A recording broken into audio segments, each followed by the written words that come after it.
है दोस्त, नमस्कार। चलिए कुछ सर्कल से रिलेटेड हम कुछ सीखते हैं।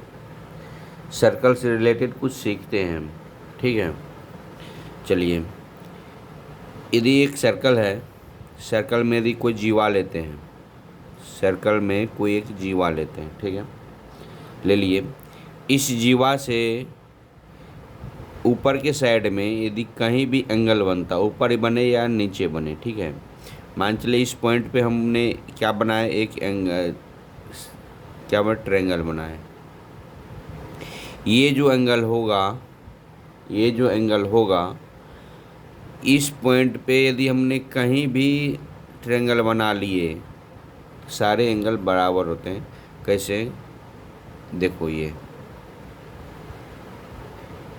यदि ये थीटा है तो ये भी मेरा थीटा होगा, ठीक है।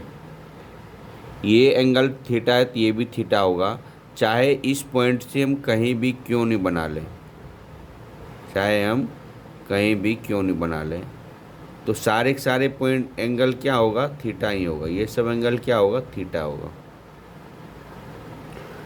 क्या समझ में आ गया? यदि एक जीवा से इस सर्कल में कहीं भी हम ट्रायंगल बनाते हैं तो एंगल जो होगा सब आपस में बराबर होते हैं, तो आपस में सारे क्या बराबर होंगे। तो एग्ज़ाम में डायरेक्ट रहते हैं, ये थ्योरी नहीं रह के, ये समझाया हुआ नहीं रह करके आपसे डायरेक्ट सवाल पूछेगा। इस तरह से यदि आपको बना देगा, ठीक है, इस तरह से आपको फिगर बना ड्रॉ कर देगा,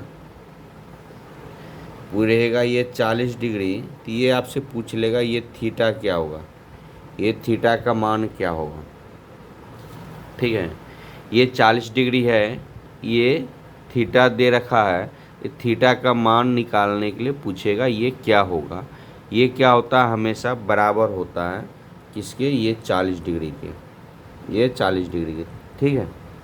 ये क्या हो जाएगा, आपका आंसर हो जाएगा, ये 40 जो होगा आपका आंसर हो जाएगा, ठीक है। चलिए, यदि सवाल समझ में आ गया है तो एक लाइक कर दीजिए। Okay, thank you.